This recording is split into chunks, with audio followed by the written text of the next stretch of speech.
Le 26 décembre 1945, Jésus dit « C'est un temps de grâce, c'est le temps de la grâce.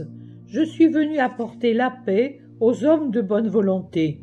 Écris donc et remets à Maria Raffaelli ce que je te dis pour sa propre paix. » Jésus dit à Maria Raffaelli « Que ma paix soit avec toi, et mes paroles puissent-elles être pour toi un fleuve d'attente paisible et de souffrance sereine, rendu supportable par ma promesse qui ne ment jamais. Ma fille, tu connais bien ce que les hommes enseignent sur moi, mais tu sais peu qui je suis réellement et ce que j'accomplis. Écoute-moi, c'est le Seigneur qui parle, c'est la sagesse, c'est la vérité. Une chose est d'être tourmenté, une autre de vouloir l'être. La première est un malheur qui ne va pas au-delà du parcours sur terre et qui cesse fréquemment avant. La seconde est un péché en tant que connivence avec la volonté de Satan. Ton fils n'est pas concerné par ce péché. Quand il délire, ce n'est pas lui qui parle.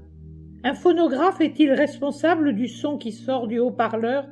Non, n'est-ce pas? Eh bien, de la même manière, ton fils n'est pas ce que l'autre lui fait dire. Je n'entends même pas ces mots, car je traite le maudit par le silence des lèvres et des oreilles. Je n'écoute pas ces paroles, des paroles qui ne sont pas les siennes et résonnent en l'air. Je regarde mon pauvre fils, qui est aussi le tien, ô mère douloureuse, et c'est seulement de la pitié qui se déverse de moi sur lui. J'ai dit ceci en pensant à toi. Il est fréquent que Satan se cache dans les maladies pour torturer et inciter à maudire le Seigneur. J'ai dit la souffrance des mères est salut pour leurs enfants. C'est ainsi, Maria. Le ciel est peuplé d'enfants sauvés par leur mère. Avance, avance en portant ta croix. C'est pour toi et pour lui que tu la portes, et la sienne plus encore que la tienne. Ô bonne mère, n'es-tu pas heureuse d'être le ciment de sirène de ton fils? Ma mère murmure, si j'avais pu porter moi-même ta croix, mon fils. Ne sois pas impatiente, ce sont des choses qui prennent du temps.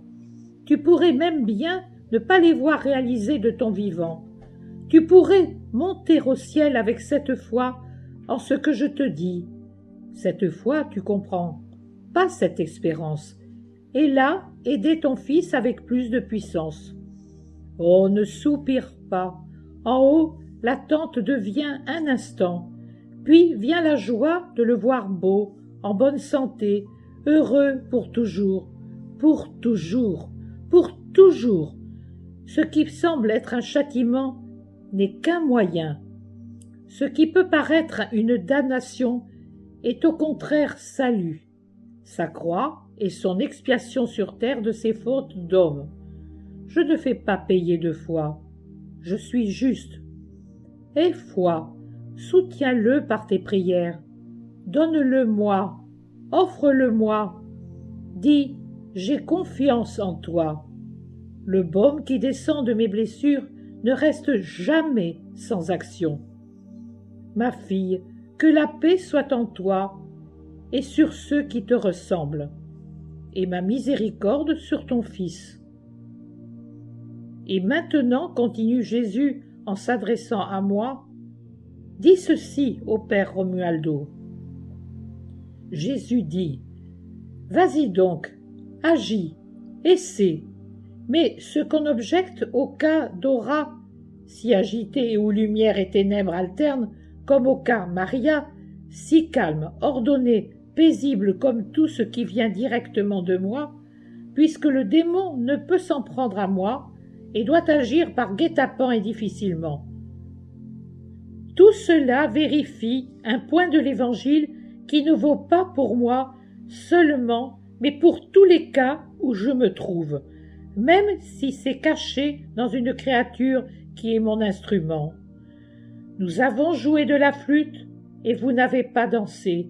Nous avons entonné un chant funèbre et vous ne vous êtes pas frappé la poitrine. Cela vaut aussi pour cet autre passage. En effet, Jean est venu, il ne mange ni ne boit, et l'on dit, il a perdu la tête. Le Fils de l'homme est venu, il mange, il boit, et l'on dit, voilà un glouton et un ivrogne, un ami des collecteurs d'impôts et des pêcheurs. Mais la sagesse a été reconnue juste à ses œuvres.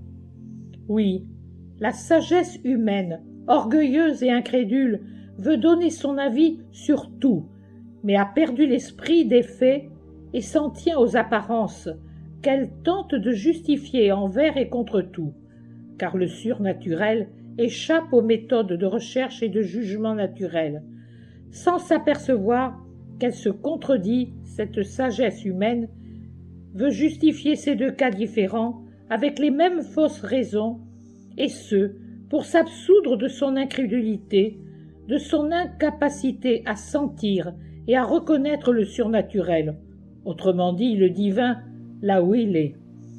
Les derniers temps seront ceux de l'esprit, mais en vérité, je vous dis que seuls ceux qui seront des victimes volontaires de l'esprit et des proies agréées par l'esprit sauront encore admettre le surnaturel. Les autres, de la lie qu'il déposera au fond des étangs infernaux.